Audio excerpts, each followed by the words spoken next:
again it's time to drop in for a visit with our old friend, Dr. Watson, storyteller beyond compare and confidant of the immortal Sherlock Holmes. And here he is, waiting to greet us in his familiar study. Good evening, Dr. Watson. I must admit that on such a cold and foggy evening, your fireplace looks even more cheery than usual. And a very good evening to you, Mr. Bell. Here, come and sit down. This chair feels good. Thank you, Dr. Watson. Nasty night out. Yes, it certainly is. In weather like this, I find my old wound gives me an occasional twinge. Giselle bullet, you know. Souvenir of a border skirmish in Afghanistan. Long before you were born, my boy. I've always been amazed, Dr. Watson, that with all the tight spots you and Sherlock Holmes found yourselves in, you were fortunate enough to escape with only one bullet wound. Yes, Holmes used to say that I was born to be hanged. But I can remember more than one narrow escape. As a matter of fact, there's a souvenir of one of them right before you on the mantelpiece. On the mantelpiece? Oh. Small pot of ivy, a framed photograph of you and Mr. Holmes, 2 sporting prints, and a small blue saucer. Not very exciting. You see, Mr. Bell, but you do not observe, as my friend Sherlock Holmes used to say. Oh. That small blue saucer from which an ordinary house cat was accustomed to eat its evening meal was the key that saved an innocent man from the shadow of the gallows and brought a fiendishly clever murderer to justice. It all began one day when Holmes and I, finding it a bit early for lunch as we walked down the Strand, turned into the Old Bailey, wondering if the jury had yet brought in the verdict in a sensational murder case which Holmes had been following in the papers with considerable interest. As we entered the courtroom, we heard the clerk of the court saying, "Prisoner of the bar, you stand convicted of murder by the verdict of a jury of your peers. Have you anything to say before judgment is pronounced upon you?" "Only, my lord and gentlemen of the jury, that I am innocent of this crime." Silence in the court. Robert Saunders, you have been found guilty of the murder of Amanda Post. The sentence of this court is that you be taken to that place from whence you came, and that 2 weeks from today, on the 12th of October, you be hanged by the neck until you are dead. May the Lord have mercy on your soul.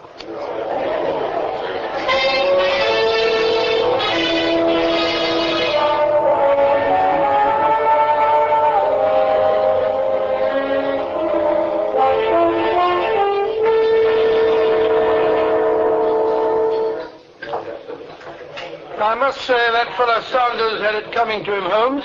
Open and shut case if I ever heard one. I wonder, Watson. Oh, now really, Holmes, even you can't find anything to wonder about in the killing of that poor woman. Her husband was away, that fellow Saunders saw his chance, broke into the house, robbed Mr. Post's cash box, and evidently woke up Mrs. Post. He knew that she'd recognize him, so he made quite sure that she'd never testify by choking the poor woman to death. He then tried to burn the house down to conceal his crime. If you ask me, hanging's too good for him. The cash box is what intrigues me, Watson. And what, pray, is intriguing about the cash box? Why, that fellow Saunders admitted that he stole £8 out of it. Can you tell me, Watson, why any sane man, and I heard no testimony adduced to prove that Saunders was insane, should steal the sum of £8 out of a cash box that contained 65? Oh, let me see. Well, perhaps the fellow was suddenly frightened. Or the balance might have been in large notes that could have been traced. No way to the chops for me, they had it, Mr. Holmes. Oh, very good, sir. Sorry, Watson, but I can't accept your alternatives. Saunders' only defense, and I grant you that it was a feeble one, was that Mr. Post had owed him £8, and that was his reason for taking only that sum. Oh, delicious. They do a chop here better than any place in London. I suppose you believe Saunders' story. Despite your evident amusement, I do. Well, all I can say, Holmes, is that... Look, that girl over there in the corner, the one who's crying into her handkerchief. Didn't we see her in the court just now? Not only did we see her, but as you should know from the drawings which have been published in every newspaper these last few days, she's the fiancée of the convicted man. I said, Holmes, where are you going? Come along, Watson. My curiosity is aroused. Good heavens. The last time your curiosity was aroused, I found myself in the Sahara Desert in the middle of July. I beg your pardon, Miss Caldwell. Oh. I couldn't help noticing your evident distress. And although I don't wish to hold out any false hopes, let me assure you that I share your belief that your fiancé has been convicted of a crime of which he is innocent. You really? Oh, leave me alone. You are another of those newspaper reporters. I assure you, my dear, that I'm not. My name is Sherlock Holmes. Sherlock Holmes? Oh, Mr. Holmes, you really believe that Bob is innocent? Your fiancé, Miss Caldwell, is a young man of good education and very evident intelligence. I cannot bring myself to believe that he stupidly and brutally killed Mrs. Post to conceal a minor theft. Oh, Mr. Holmes, I can't tell you what it means to me just to hear you say that. Wait, even Mr. Briggs, when he was defending Bob in that horrible courtroom, didn't speak as though he believed Bob's own story. But it's true. I know it's true. I haven't much money, Mr. Holmes, but if It's you'll not only... a question of money, Miss Caldwell. I have an ingrained prejudice against seeing the innocent convicted. Suppose you come with Dr. Watson and myself while we pay a visit to the scene of the crime.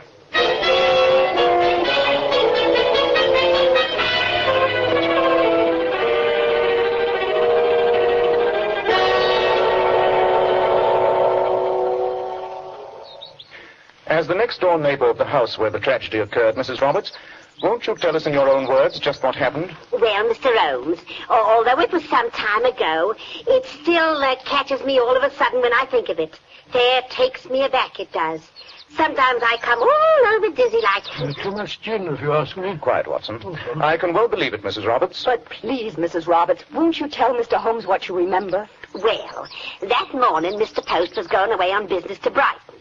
Going to be gone a couple of days, he was. Now, around noontime, I happened to look out of my window. Not that I'm the type that's forever minding other people's business, you'll understand. And I seen him a-standing in the front door just as he was a-saying goodbye to her. Saying? But I understood from the evidence that Mrs. Post was stone deaf. When I say saying, I mean he was waving goodbye to her, like he always did when he went away. Did you see Mrs. Post wave back to him? Well, in a manner of speaking, yes. At least I seen the curtain move inside the front parlor window, so I guess she was a-waving to him from inside. It's fairly conclusive, Holmes. The poor woman was alive when her husband left, and she was dead after the fire. No one else could possibly have killed her. Bob didn't. I don't care what you say. And after Mr. Post left, Mrs. Roberts, what happened then? Nothing. I was busy with me housework, frying up a nice bit of fish for me old man's supper I was, and I didn't notice nothing next door until about 8 o'clock that evening. 8 o'clock? But the fire wasn't until midnight. But maybe it's silly of me to mention it.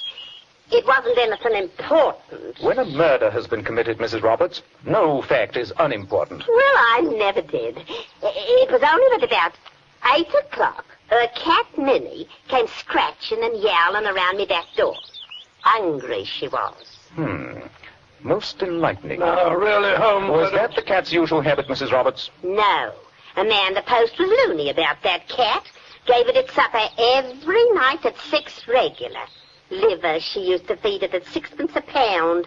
Now, that's scandalous, if you ask me, with poor people starving. Yes, I see. Then what did you do? Well, I fed the cat, and then I went to bed. And the old man and I were as sound asleep as two blessed angels in paradise when we heard the fire engines.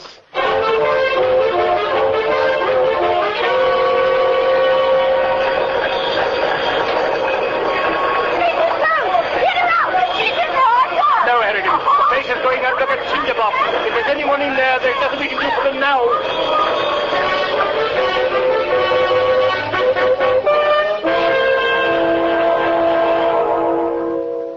Oh, it was horrible hearing them say that, Mr. Holmes. We were still thinking that deaf as she was, poor Mrs. Post had not been awakened to the crackle of the flames.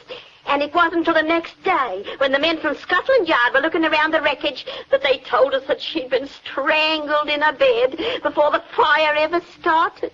Strangled by that smooth-spoken, murdering young devil, that Robert Sands. No, it isn't true. That's a lie. Bob couldn't Control yourself, please, my dear Miss Caldwell.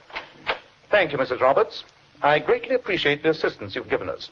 Good day. Oh, not at all, Mr. Holmes. It's been a pleasure, I'm sure. But, Mr. Holmes, all that woman's evidence came out in court. There's nothing there to help you set Robert free. Yes, I'm afraid you're right. I'm dashed if I can make head or tail out of that stream of nonsense that woman spouted at us. Don't be too hasty, Watson. I should like to call your attention to the curious incident of Minnie's supper. But that night, the cat didn't get her supper. That was the curious incident.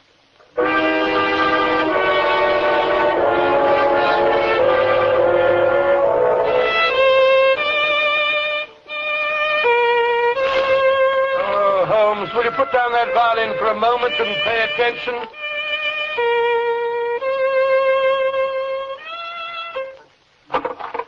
This is the third time since we got home that you've interrupted what I'm sure might prove a magnificent composition, my dear Watson. What's the matter now? Well, listen to this note. My dear Mr. Holmes, may I request your immediate presence at my home on a matter of the greatest possible importance? I enclose my cheque for 500 guineas as a retainer, signed Geoffrey Brookfield. In brackets, the Earl of Brookfield.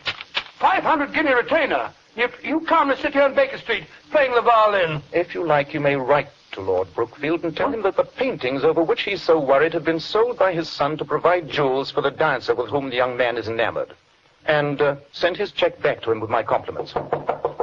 Come in. Yes, Mrs. Hudson, what is it? A gentleman to see Mr. Holmes, sir. Mr. Post. Mr. Post? Oh, yes. Show him up, will you, please? Yes, sir. You act as though you expected this fellow Post. When I put a ferret down a hole, Watson, I usually do so in expectation of starting a rabbit. You mean those questions of yours, Mrs. Roberts, this afternoon? Our garrulous friend, Mrs. Roberts, is not the type to keep a visit from Sherlock Holmes a secret from the neighborhood. Mr. Post, Mr. Holmes. Good evening, Mr. Post. Mr. Sherlock Holmes? Quite. And this is my friend and colleague, Dr. Watson. Good evening, sir. Doctor. Won't you sit down? Thank you, Mr. Holmes. I prefer to stand. I must confess I'm somewhat upset by what my former neighbor, Mrs. Roberts, told me this evening. Oh? What was that? That you and Dr. Watson and that young woman were asking questions this afternoon. There's nothing for you to be upset about, Mr. Post. But I confess that the unfortunate matter of your late wife's death had certain features which seemed to me odd, shall we say? But this morning, Sanders was found guilty and condemned to be hanged. I'm aware of that. But as long as you're here, Mr. Post, I'm sure you won't mind answering a question or two. Not at all. Though I fail to see Oh, don't you sit down, Mr. Post. You're making me nervous, walking back and forth, back and forth. I'm awfully sorry, Doctor. Ever since this horrible thing happened, I can't seem to sit still. Yes, of course. I'm so sorry. This fellow Sanders, a former employee of yours, wasn't he, Mr. Post? He was. I sacked him. Fellow was always nosing about things that didn't concern him. And according to him, you still owed him £8 back wages. Oh, not a bit of truth to it. I'm sure there wasn't. After all, a matter of £8 could mean very little to you. You'll pardon my mentioning it, Mr. Post, but you must be a man of considerable wealth now. If you mean since my wife's death, yes, I am. When I came to England from Australia a couple of years ago, all I had was a few £100s and some business experience. I met and married my dear Amanda within the past year, Mr. Holmes, and a finer wife no man ever had. I can assure you that I'd give all the wealth she left me, and a dozen times over, to have her back with me. Of course. The sentiment does you credit, sir. Quite. And now that I've met you, Mr. Post, let me assure you that any doubts I may have had in the matter are entirely resolved. I'm glad to hear it, Mr. Holmes. You'll pardon my intrusion, but, well, you understand. Yes, indeed, sir, indeed. Good night, gentlemen. Good night, sir. Good night, Mr. Post. Pleasant fellow. Well, Holmes, I'm glad that your doubts have finally been set at rest. Yes. Any lingering doubts I may have had as to Sanders' innocence have now been completely removed. Sanders' innocence? Watson, does it occur to you that there's something about our friend Mr. Post that doesn't quite ring true? Oh, come, Holmes. Seemed to me a fine, upstanding fellow. But did you happen to notice his curious way of pacing up and down? Well, the poor man's overwrought. Probably can't keep still. It's natural enough, being a doctor. Our sitting room, Watson, is 23 feet in length, with no obstructions in the area where Mr. Post chose to do his pacing. Yet he turned automatically again and again at each end of what I estimate to be an 8-foot walk. 8 foot? What are you driving at? 8 feet, Watson, happens to be exactly the length of a prison cell. And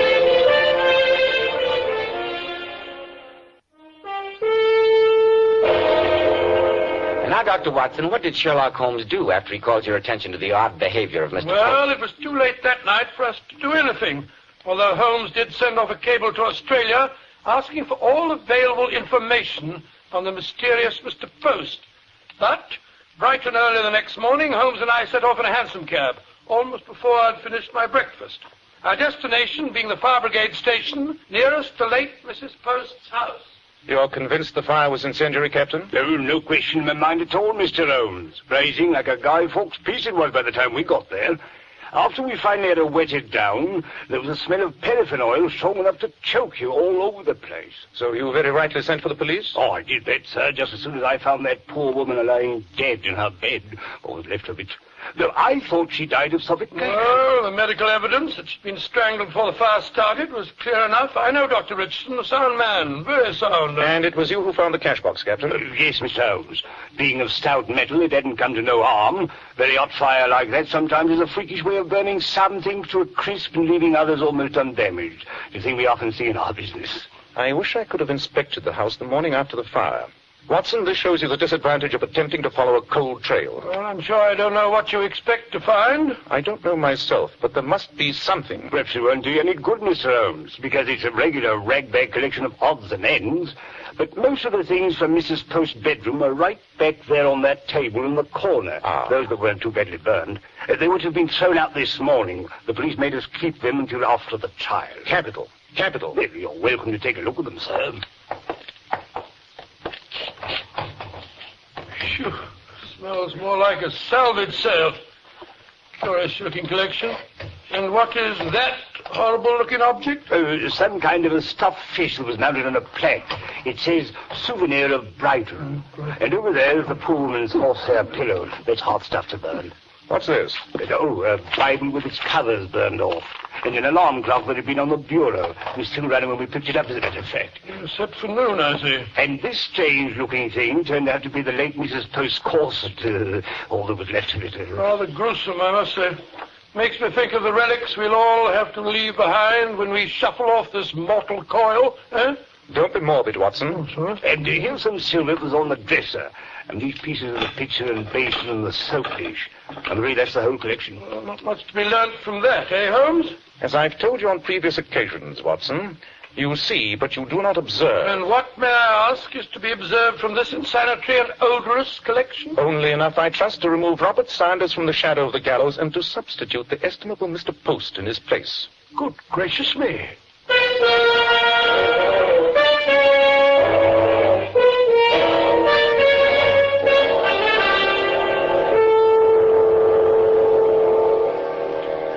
Would you be good enough, Watson, to ring for Mrs. Hudson? All right, Holmes, if you say so, but how you expect to frighten Post into confessing that he murdered his wife and then set the house on fire while he was 50 miles away in Brighton is beyond me. You are in possession of the same facts that I am, Watson. And since you know my methods, you should be able to reach the same conclusions. I must admit... Come in. Oh, you rang, Mr. Holmes? We're expecting a visitor, Mrs. Hudson. Mr. Post, who was here last night. Oh, I remember him, sir. A very nice gentleman. He tipped me a shilling on his way out. I have reason to think that he'll be here very shortly. Will you show him up as soon as he arrives? All right, sir. You were saying? I was about to say that the problem no longer lies in the solution of the crime. That, of course, is obvious to anyone. Well, yes, of course, certainly obvious. The difficulty is I haven't a shred of evidence. Therefore, the only possibility of justice being done is through forcing a confession from Mr. Post by suddenly facing him with an utterly unexpected reconstruction of what actually happened. I'd suggest, Watson, that you arm yourself with your service revolver. I have reason to think that Mr. Post may react violently. Really? Loaded and ready. But I do think, Holmes, that if you're so sure that Post is the murderer, you might at least tell the police. I very much doubt if Scotland Yard would admit itself completely in the wrong without proof, which, of course, I haven't got. No, Watson, Come in. Good evening, Mr. Holmes. Dr. Watson. Good evening. I received your note, Mr. Holmes, asking me to call on you at once on a matter of the greatest importance. I'm sorry to trouble you at this hour of night, Mr. Post, but there have been one or two puzzling questions in connection with your wife's death which have been bothering Dr. Watson and myself. But I thought you said last night that all your doubts had been resolved. They had, Mr. Post, but I didn't specify what doubts. I'm afraid you're being a bit cryptic. I must beg you, Mr. Holmes, to come to the point. Very well, Mr. Post. Let me present to you a reconstruction of what I can only term a highly ingenious crime. I'm listening. A certain man who, for the moment, shall be nameless, meets and courts a wealthy woman who, despite the handicap of her deafness, is still attractive, and marries her. Very interesting, Mr. Holmes. Then, ruthlessly and in cold blood, he strangles this poor, foolish, credulous woman, knowing that under her will he will inherit her fortune. I know what you're insinuating, and Then you admit? I admit nothing. There's no reason why I have to stay here and listen to you insult my wife's memory. Sit down, Mr. Post. You don't dare leave till you discover just how much I really do know. Very well, Mr. Holmes. And just how does this man do what you say he did without getting caught? After he's strangled her, and his other preparations have been made, he stands in the front door of their house, ostensibly waving goodbye to the wife who already lies dead upon her bed. Holmes, Mrs. Roberts said that... The fond farewell is answered, Watson, by a curtain that moves in one of the front windows. Who is there to know that the curtain has merely moved at the twitch of a string held in the murderer's hand?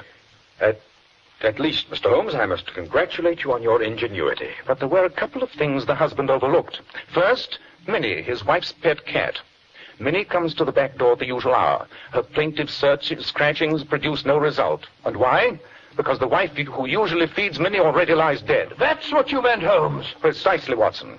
After which the house is silent until midnight, when suddenly a fire breaks forth. A fire of such intensity as to consume almost all the evidence of the crime. And, most important of all, a fire which was meant to produce in the eye of the beholder an unshakable alibi for the husband, who at that moment was so far away. The fact that Sanders chose to break in that same night was sheer good luck for the murderer, for he gave the police a ready-made suspect. And now let me ask you one question, Mr. Holmes. Just how did the husband of whom you speak produce this conflagration while he was at least 50 miles away? Probably by means of some simple attachment connected to the alarm clock in his wife's room, which was set to go off at 12 midnight, Watson, not 12 noon, as you surmised. Good heavens, Holmes. An attachment which was later destroyed by the heat of the fire. Very pretty piece of fiction, Mr. Holmes. Of course, it would never stand up in a court of law. I'm not so sure, Mr. Post. Oh, I am. After all, it would just be your word against mine. Yes. The word of Sherlock Holmes against that of an ex-convict. Why, you... Two of whose previous wives died in Australia under suspicious I circumstances. won't listen to any more. What's been said is sufficient. He'll never get me for those other two, nor for this one. Then you'll do it, Nick. Yes, yes. I killed my wife, but you never see me... Nice work, Watson. Is he badly hurt? I don't think so. Just a flesh wound in his shoulder. Knocked him out for a few minutes, that's all. He'll live, I'm afraid. Watson, if you hadn't shot first... Oh, it's nothing, my dear fellow, nothing at all. Don't mention it, fellow. Tell me, how did you ever deduce that whole story just from the fact that the cat didn't get her supper? I didn't, Watson. Oh, you said that... The incident of the cat's supper served to make me suspicious. I only became certain at the fire station when I saw the alarm clock. But, Holmes, I saw that alarm clock. Seemed like a perfectly ordinary clock to me. As I remarked before, Watson, you see, but you do not observe. Why would a woman who is stone deaf have set an alarm clock to waken her at 12 o'clock? Well, of all the blind idiots... Quite. And now, old chap, ring for Mrs. Hudson, will you? I think perhaps the police might be interested in our friend, Mr. Post.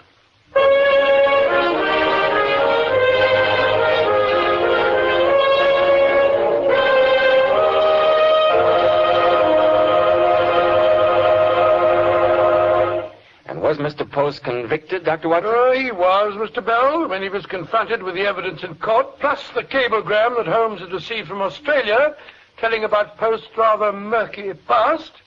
He went all to pieces, broke down and confessed everything. Of course, Robert Sanders was immediately set free. I see.